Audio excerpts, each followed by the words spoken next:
It all started one busy holiday evening at my restaurant. The place had been bustling since early morning, with families and friends pouring in to celebrate the season.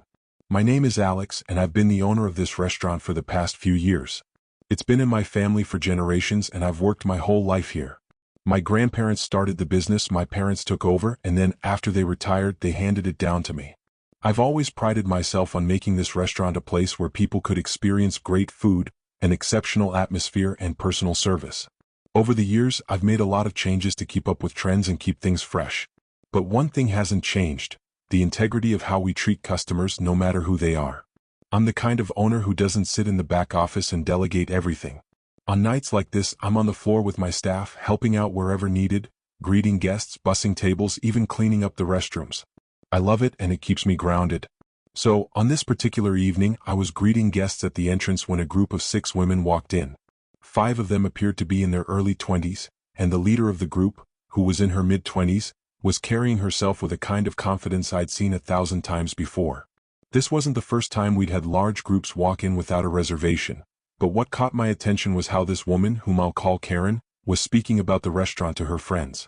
As they walked in, Karen was telling the others how fantastic the food was, how the vibe was always on point, and that they could even expect to see celebrities there. She was speaking like she knew the place inside out, like she was a regular VIP, and that the restaurant rolled out the red carpet for her. This wasn't unusual, as we had plenty of regulars, including celebrities and influencers who liked to dine here. But there was something about Karen's tone, something off about her attitude, that didn't sit well with me. When she finally reached me, she immediately launched into a demand for a table. "We need a VIP table," she said, eyes glinting with entitlement. "The owner is a personal friend of mine, and we always get a VIP table when we come here. This is a special night, and we need a special table." I did my best to keep my composure, though my mind was racing. She didn't even make a reservation, and I had no idea who she was. For a split second, I considered just telling her outright that I owned the place and that she was wasting her time, but I decided to play along. "Of course, ma'am," I said with a smile. "Can I have your name for the reservation?" Her face dropped for a moment before she quickly recovered. "Oh, I didn't make a reservation," she said, dismissively waving her hand. "But I'm telling you, the owner always keeps a table open for special guests like me.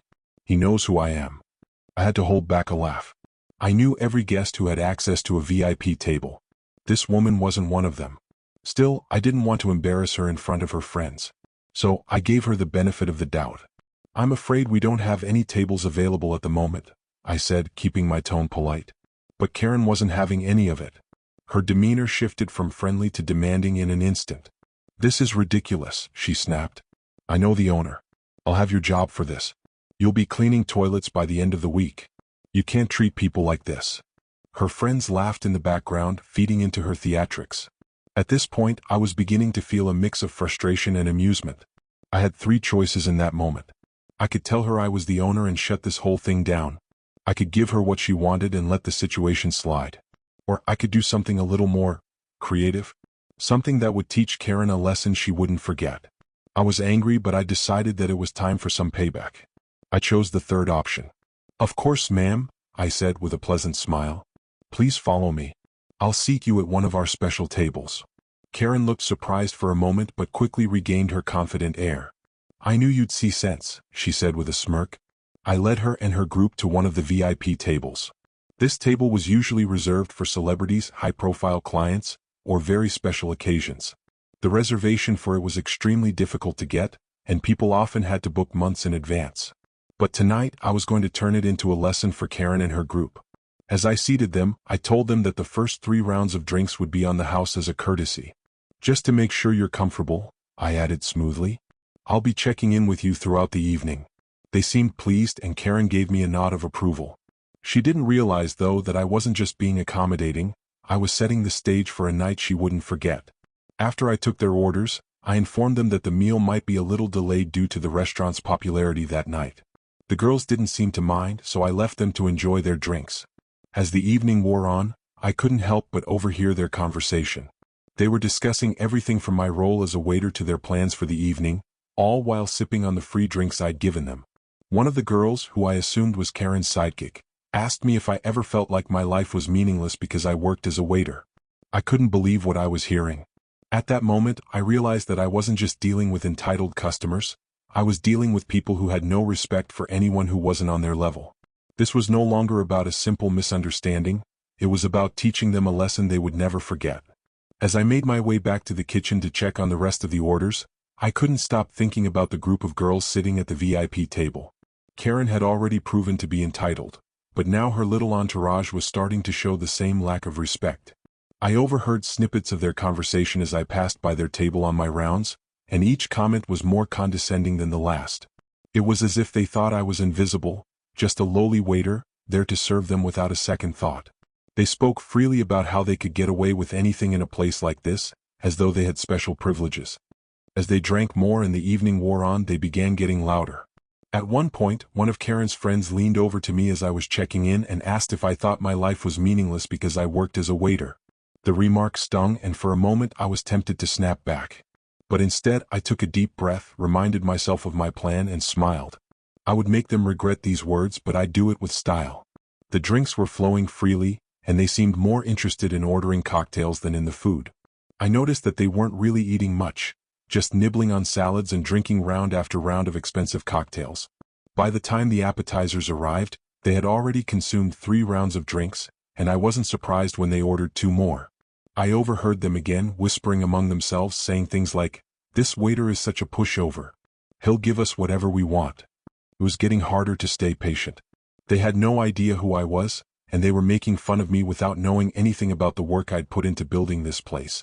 I was proud of what I had achieved, but these girls were treating me like I was beneath them, like I was just someone who was lucky enough to be in their presence. It was that comment about my meaningless life that really set me off. I had already put so much effort into getting this restaurant where it was, and I wasn't about to let some entitled strangers tarnish the night. I continued to check on their table, making sure everything was running smoothly. By the time the main course arrived, their behavior had only gotten worse. They were all sloshed, laughing loudly and making rude remarks about everything from the food to the service. I overheard one of them saying, "Honestly, this place is overrated. The food is fine, but the waiter is a joke." I couldn't let them go on like this any longer. When I came back to the table to check on their progress, they all started demanding discounts and free perks. They'd had so much to drink at this point that I was starting to feel like I was dealing with a group of children instead of adults. "Can you at least make our meal cheaper?" Karen asked as she looked over at me with a smug grin. "We're not happy with the service, and honestly we don't think it was worth the price. How about you just cut it in half?" I took a moment to let the request sink in before replying, "I'm afraid we can't do that, ma'am. However, I'll happily make sure the food and drinks are up to your standards." Karen shot me an incredulous look, clearly not expecting such a response. "Are you serious? You're not going to help us out? We know the owner, you know. We have connections. I'll have your job by the end of the night if this doesn't get fixed." At this point, the girls were giggling and I could tell they thought they were winning. I wasn't about to let them win though. I was going to take this all the way. I smiled and said, "Of course, ma'am. I'm sorry for any inconvenience. Let me check on your bill and see if there's anything I can do." I took their check and walked back to the kitchen, hiding my grin. In the back, I looked over their bill, making sure to include every round of drinks, including the 3 rounds I had already comped for them. The bill was quickly stacking up to over $4,000.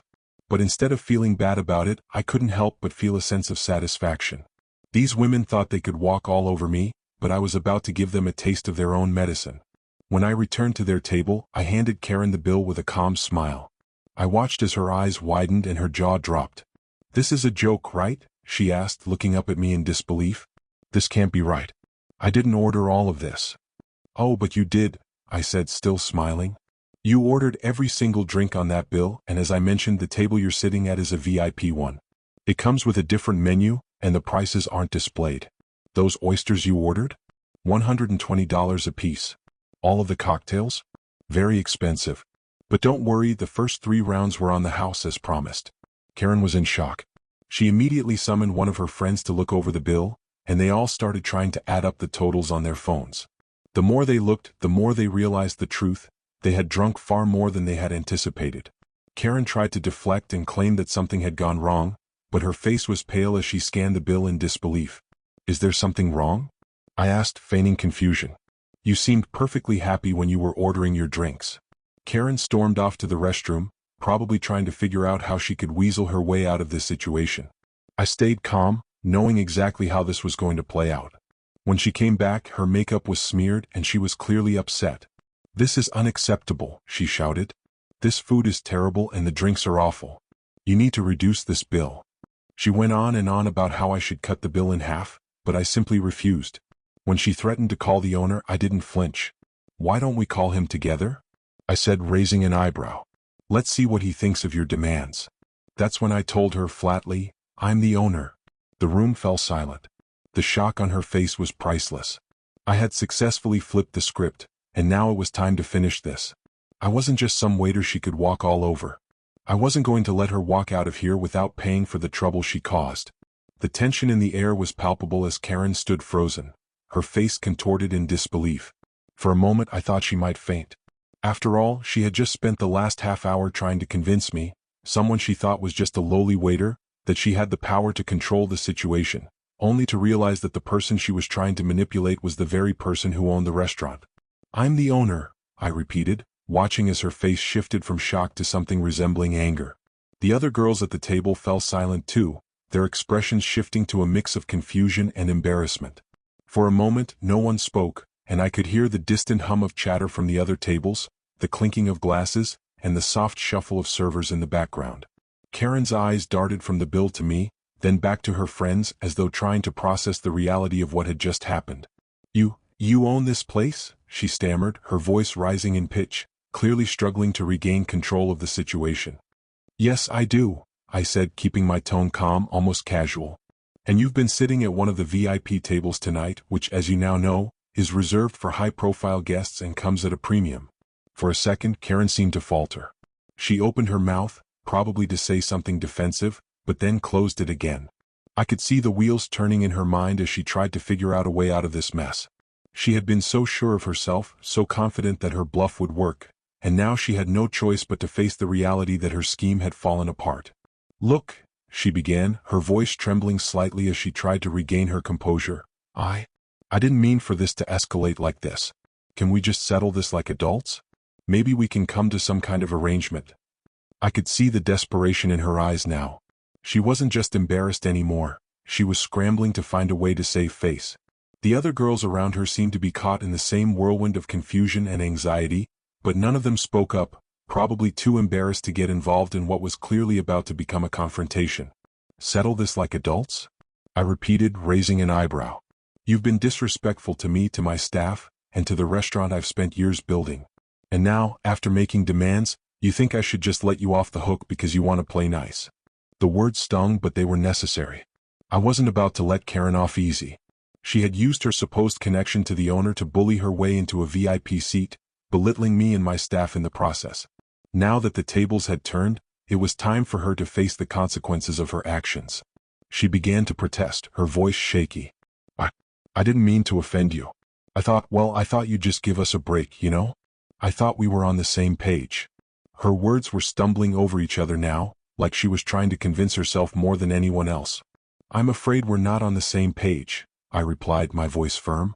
"You've disrespected the restaurant, my staff, and now you've insulted me personally by assuming I'd just give in to your demands.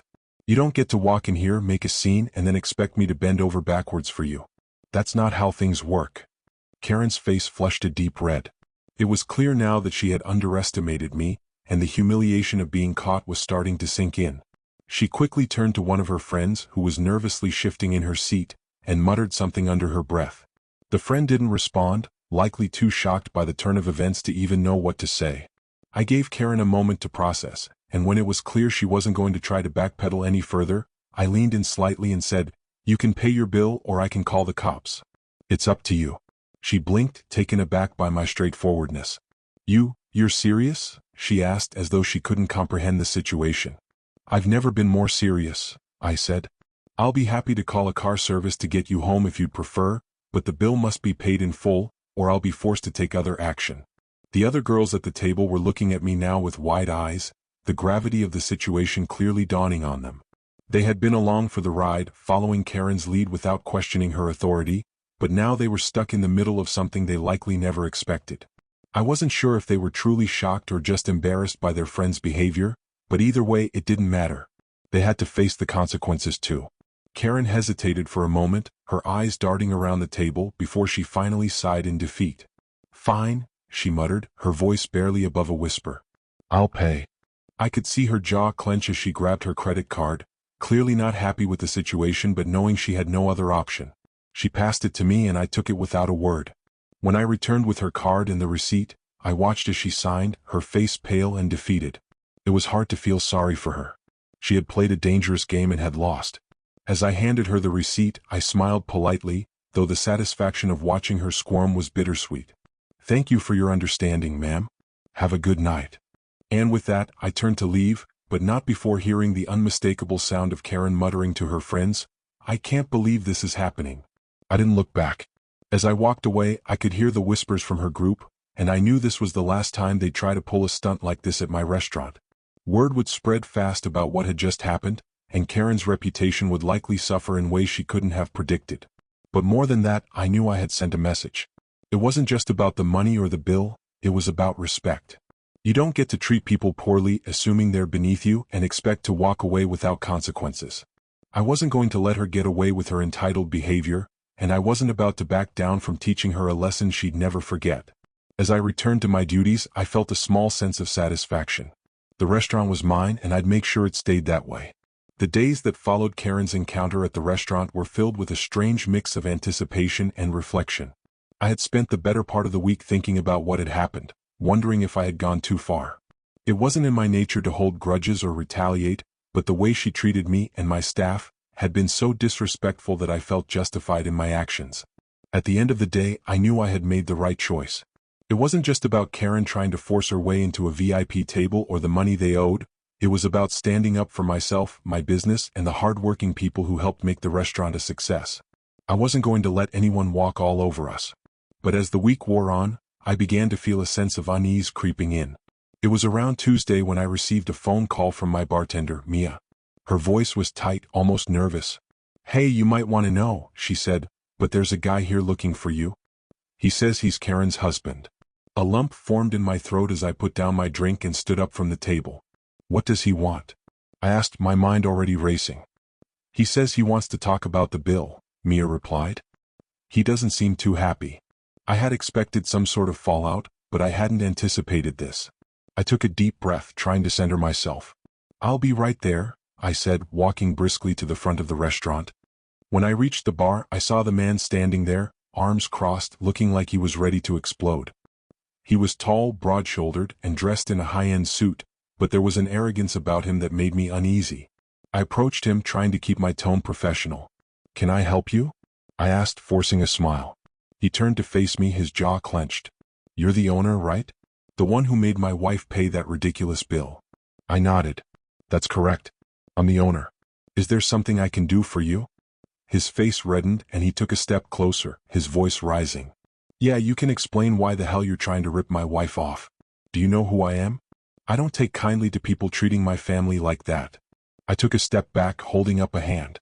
"Sir, I'm not sure what you mean." The bill was correct. She and her group were served drinks, and they took up one of our premium tables. We don't make exceptions for anyone, whether it's a celebrity or not. The man sneered, clearly not impressed. "Look, I don't know what kind of game you're playing, but my wife is one of the most well-known figures in this city. She deserves better than being treated like some common criminal."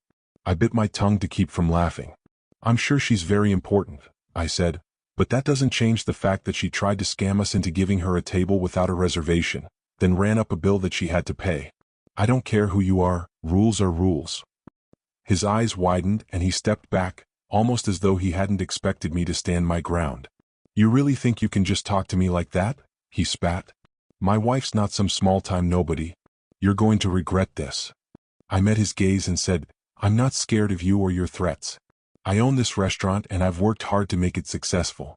If you think you can intimidate me into backing down, you're wrong. Now, if you're done making threats, I suggest you leave." His face turned crimson and I saw him open his mouth, probably to say something nasty. But before he could, Mia, my bartender, stepped up behind me, her arms crossed and a look of defiance in her eyes. "Actually, I think we're done here," she said. "If you're not here to settle the bill, you need to leave." The man looked between us, clearly not expecting Mia to have the courage to stand up to him. For a moment he stood there, jaw twitching as he processed what had just happened. Then, with a grunt of frustration, he stormed out of the restaurant, muttering under his breath about how we'd regret this. I let out a breath I didn't realize I had been holding. It felt good to stand my ground, but part of me wondered what consequences might follow. Would Karen's husband come back with more threats? Would I be hearing from them again? I had no way of knowing, but I couldn't let that cloud my judgment. The next few days passed in a blur of normalcy.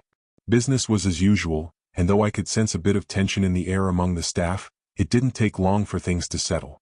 The situation with Karen and her group had created a stir, but it hadn't deterred the customers from flocking to our restaurant. In fact, I had a feeling it had the opposite effect. Word spread about what had happened, and some people even found the story amusing. It wasn't long before I received a message from one of my regulars, a local food critic, who had heard about the Karen incident. I've got to say, the message read, "This place just keeps getting better and better. You've got my full support. I'll make sure to leave a glowing review online. Keep up the great work." The praise made me feel good, and it reminded me that I was on the right track. The reputation of the restaurant had been built over years, and while this incident had been a bump in the road, it hadn't shaken my resolve. But even though things seemed to calm down, I couldn't shake the feeling that Karen and her group hadn't given up.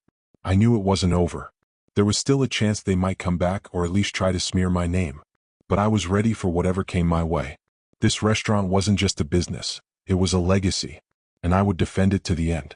Stay tuned for part 5 of this saga, where the true consequences of messing with me and my restaurant come to light. The days following my confrontation with Karen's husband were a strange mix of tension and anticipation. I couldn't shake the feeling that things weren't over yet, despite the calm that had descended on the restaurant. I had stood my ground, and the staff seemed to respect me more for it. However, Karen and her group weren't the type to let things go quietly. The thought lingered in my mind that they would come back, perhaps with a vengeance. I was right. It was 2 days after the encounter when I received an unexpected email. It was from a PR company I had worked with in the past to promote my restaurant. The email was short, direct, and to the point. "There's a public post going viral about your establishment. You need to take action immediately." The subject line alone made my stomach churn. I clicked on the link and my heart sank as I read the post. It was a long, scathing review of my restaurant, accusing me of mistreating customers and running a shady business. The tone was full of venom, but the worst part was that it was signed by none other than Karen. She had taken to social media and had brought her entire following with her, claiming that my restaurant was a scam and that I had treated her and her friends like dirt. She included a distorted version of the events, focusing on the bill and twisting the narrative to make herself the victim. I felt my blood boil as I read her words. "The owner is rude, unprofessional, and clearly doesn't care about his customers. I've never been so humiliated in my life." It was a complete lie, and I knew that Karen was doing everything in her power to damage my reputation. But I wasn't going to let this go. I immediately called my PR team and told them to get ahead of the situation. I needed to address the false claims publicly and fast. We worked tirelessly that day to craft a response, making sure it was professional and clear without coming off as defensive. The message was simple. Our establishment prides itself on exceptional service and hospitality.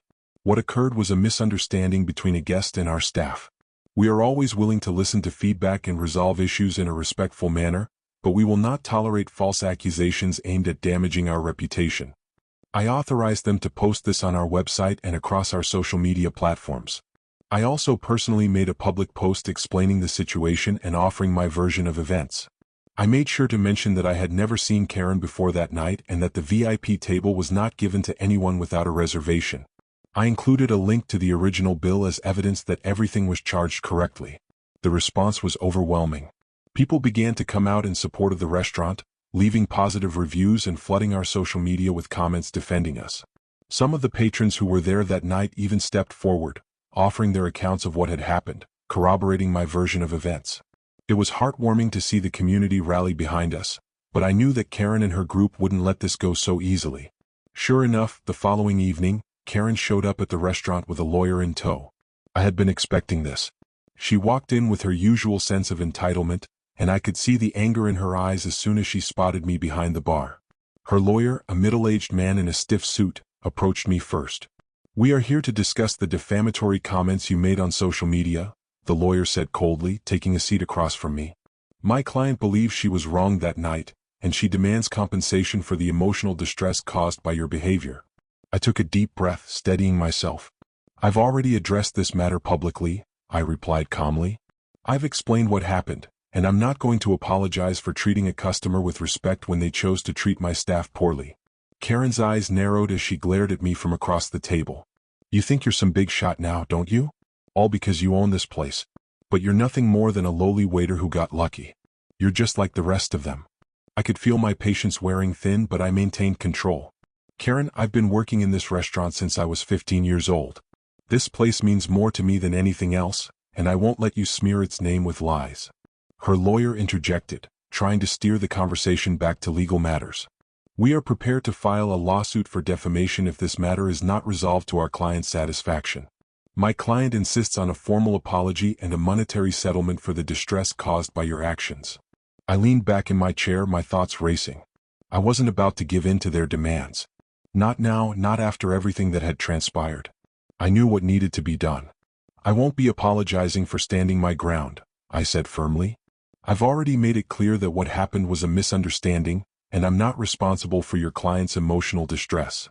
If she wants to pursue this further, she can take it to court. But I won't be entertaining this any longer. Karen looked as though she was about to explode, but before she could say anything, her lawyer spoke again, this time in a more conciliatory tone. Let's calm down. We'll consider your response and discuss how to proceed. With that, Karen and her lawyer left, and I could feel the weight lifting off my shoulders. I had stood my ground, and I wasn't going to let them intimidate me into backing down. The next few days were filled with tension, but as time passed, it became clear that Karen and her lawyer weren't serious about pursuing the matter. In the end, they quietly dropped the issue, and I was able to move forward with my business. Though the whole ordeal had been draining, I couldn't help but feel a sense of pride. I had stood up for myself, for my staff, and for my restaurant. And in the end, it was the integrity and loyalty of my customers that had helped me weather the storm. I knew that this wouldn't be the last challenge I'd face as a business owner, but it had given me a valuable lesson in standing firm and trusting in my ability to handle adversity. Stay tuned for the final part of this saga, where the aftermath of Karen's attempts to ruin my business becomes clear, and I learn just how far people will go to try to tear others down. As the weeks went by, the storm caused by Karen's antics began to subside. It felt like a chapter had finally closed, but I was left with lingering questions about the whole ordeal. I had stood my ground, handled the situation with professionalism, and even managed to come out on top, but part of me couldn't shake the feeling of betrayal that still lingered. Karen's behavior had been an eye-opener, not just in terms of how far some people would go to manipulate a situation, but also in realizing just how fragile a reputation can be, even for something I had worked so hard to build. My business continued to thrive, thanks to the incredible support from loyal customers and staff. The positive reviews flooded in, and the controversy slowly faded from public view. But there was a lingering sense of tension whenever I thought about the encounter with Karen. I couldn't help but wonder if she would ever try to pull something like this again. In the meantime, I remained committed to keeping my restaurant running smoothly, focusing on improving our customer experience and pushing forward with new ideas. The PR efforts we had put in place had paid off, and for the most part, everything had returned to normal. I learned that night more than I ever expected to. There's a fine line between standing up for yourself and getting caught in the drama. Initially, I was tempted to engage with Karen and her group on a personal level, to argue and fight back. But something shifted when I realized the best thing I could do was remain calm, professional, and firm in my stance. This was not just a lesson in business but in life. Not everyone who tries to cause you harm or spread negativity deserves your energy. Sometimes, walking away or choosing not to engage is the best course of action. It also made me realize the value of integrity. In a world where reputation is everything, one false move can undo years of hard work. But as I reflected on my actions, I felt proud. I hadn't let Karen or her manipulation tactics break me. Instead, I stayed true to my principles, and in the end, my customers and staff respected that. Integrity, in the end, is the foundation of any business, and I was happy to stand by mine. A few months later, the real fallout from Karen's actions became evident. I had heard through the grapevine that she had lost a lot of her friends. They saw her behavior for what it was: entitled, manipulative, and dishonest. The stories she had spun about me to save face had backfired, and she found herself isolated, trying to rebuild relationships that were too fractured to repair. In a way, it felt satisfying knowing that her actions had consequences beyond just what had happened in my restaurant. I wasn't the only one who had been hurt by her behavior. However, the most rewarding part of all this was how my staff had rallied behind me. During the ordeal, they had been quiet, respectful, and understanding. But after everything had settled, I noticed a change in them. They were more invested in the restaurant's success and more loyal than ever. The incident had brought us closer together, and that was the most valuable takeaway from the entire situation. No matter how much someone might try to tear you down, your true supporters will always remain by your side. It wasn't long before I started receiving new opportunities for collaborations with other high-profile restaurants and chefs. I was invited to take part in food festivals, feature in local food magazines, and even take on some consulting work for restaurant owners looking to improve their business models.